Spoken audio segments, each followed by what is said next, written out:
मन इंसान का सबसे बड़ा अस्त्र है। मन से ही इंसान अपने आप को हरा सकता है। मन से ही इंसान अपने आप को जिता सकता है। कहते हैं कि दुनिया में मन सबसे ज्यादा शक्तिशाली चीज होती है। अगर किसी चीज को तुम पूरे मन से चाहो तो तुम उसे हासिल कर सकते हो। ये मैं नहीं कहता, ये सभी महापुरुषों का कहना है। लेकिन अगर ये सत्य है, ये सच है, तो जो हम अपने मन से चाहते हैं वो हमें हासिल क्यों नहीं होता है। भाई, कोई भी इंसान अपने मन में दुख तो नहीं चाहेगा, लेकिन वो रहता तो दुखी है। हर इंसान अपने मन से तो कामयाब होना चाहता है, खूब पैसा कमाना चाहता है, लेकिन फिर भी वो कामयाब नहीं होता। भला ऐसा दुनिया में कौन इंसान होगा जो अपने मन में ये चाहेगा कि मैं नाकामयाब रहूं या मैं पैसा ना कमाऊं। इसमें दो चीजें निकल के सामने आती हैं। या तो वो महापुरुष गलत थे जिन्होंने ये बात बोली कि मन से चाही हुई चीज हासिल हो जाती है, या फिर हम गलत हैं। आज की कहानी जो मैं आपको सुनाने वाला हूं, उसमें आपको एक ऐसा मंत्र मिलेगा। उसे समझने के बाद आपको एक ऐसा मंत्र पता चलेगा जिससे आप ये समझ पाएंगे कि अपने मन से कोई भी चीज कैसे करवाई जाती है। मन में किसी भी बात का बीज कैसे बोया जाता है, ये इस कहानी से आपको अच्छी तरह से समझ में आ जाएगा। और इससे आप ये भी समझ पाएंगे कि आकर्षण का नियम, लॉ ऑफ अट्रैक्शन, कैसे काम करता है। कहानी छोटी सी है लेकिन बहुत ही गहरी है। इससे पहले कि आप इस कहानी में खो जाएं, इस चैनल टाइम इंस्पायर्ड को सब्सक्राइब जरूर कर लें। तो चलिए कहानी शुरू करते हैं। एक बार की बात है, एक आदमी के जीवन में सिर्फ दुख ही दुख थे। वो जो भी काम करता उस बेचारे का वो काम पूरा ही नहीं होता। घर में आता तो घर में क्लेश बना रहता। किसी से कोई मदद मांगता तो कोई उसकी मदद नहीं करता। ऐसा लगता था कि चारों ओर से दुखों का पहाड़ उसी पर टूट पड़ा है। उसे समझ नहीं आ रहा था कि मैं इन दुखों से बाहर कैसे निकल पाऊं। वह दिन रात यही सोचता रहता कि अपने दुखों से छुटकारा कैसे पाना है। इसी कारण से वह रात में सो भी नहीं पाता था। उसकी आंखों के नीचे बड़े बड़े काले घेरे बन गए थे, जो इस बात का प्रतीक थे कि वो आदमी कितना दुखी है और कितना चिंतित है। कभी कभी तो उसके मन में आत्महत्या करने के भी ख्याल आते थे, लेकिन अपने परिवार की चिंता करके वो ये कदम नहीं उठा पाता था। वो इतना दुखी हो गया कि उसने निर्णय किया कि वो इन दुखों से छुटकारा पाके रहेगा।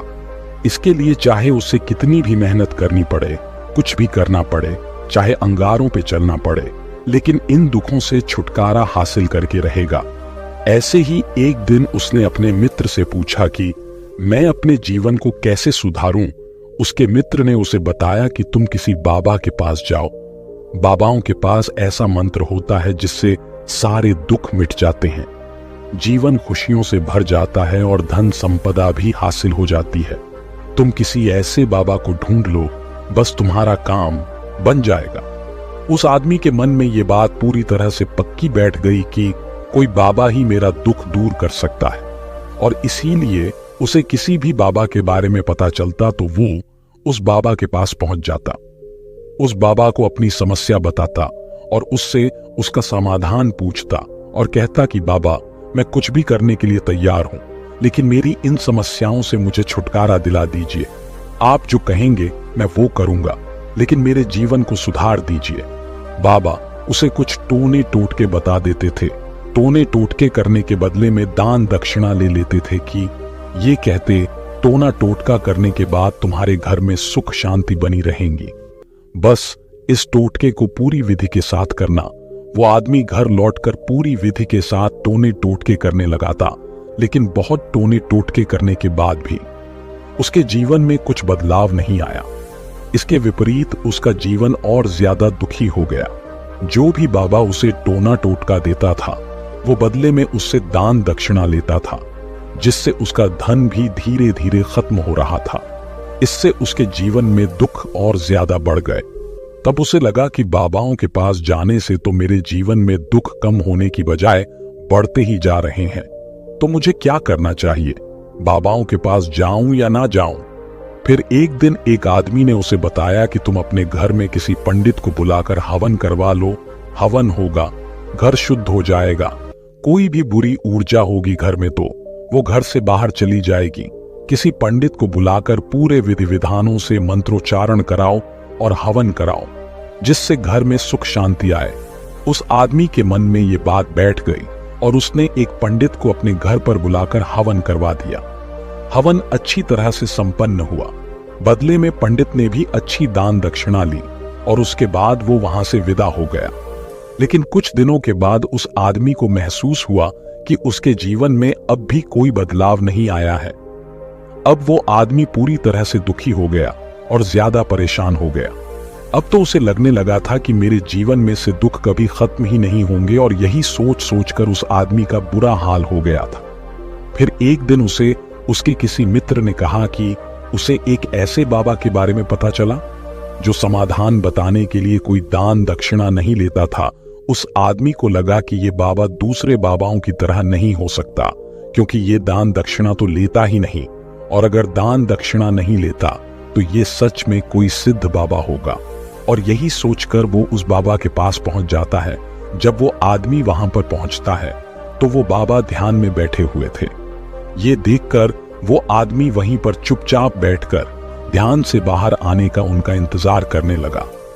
थोड़ी देर बाद बाबा ने आंखें खोली तो सामने एक दुखी और परेशान युवक को बैठे देखा। वो उसकी आंखों के नीचे काले घेरे देखते ही समझ गया कि ये आदमी अपने जीवन से कितना परेशान है। उसे संबोधित करते हुए बाबा ने पूछा कि बच्चा, क्या चाहते हो? बाबा के पास क्या लेने आए हो? उस आदमी ने कहा कि बाबा, मैं अपने जीवन से बहुत परेशान हूं। मैंने इन दुखों को दूर करने के लिए बहुत सारे रास्ते अपनाए, हर वो तरकीब करके देखिए जो किसी बाबाओं ने मुझे बताई, हर वो काम किया जो किसी भी इंसान ने मुझसे करने को कहा, लेकिन मेरे जीवन में दुखों में कोई कमी नहीं आई। बाबा, इसके विपरीत मेरे जीवन में दुखों में बढ़ोतरी हो गई। मुझे समझ नहीं आ रहा है कि मैं क्या करूं। कभी कभी तो मैं आत्महत्या करने की सोचता हूं, लेकिन अपने परिवार की सोचकर मैं यह कदम नहीं उठा पाता। मैंने आपके बारे में बहुत सुना है बाबा, और मैं बहुत उम्मीद के साथ आपके पास आया हूं। कृपया करके मुझे कोई ऐसा मार्ग बताएं जिससे मुझे अपने दुखों से छुटकारा मिल जाए। मैं अपने दुखों से छुटकारा पाने के लिए कुछ भी करने को तैयार हूं।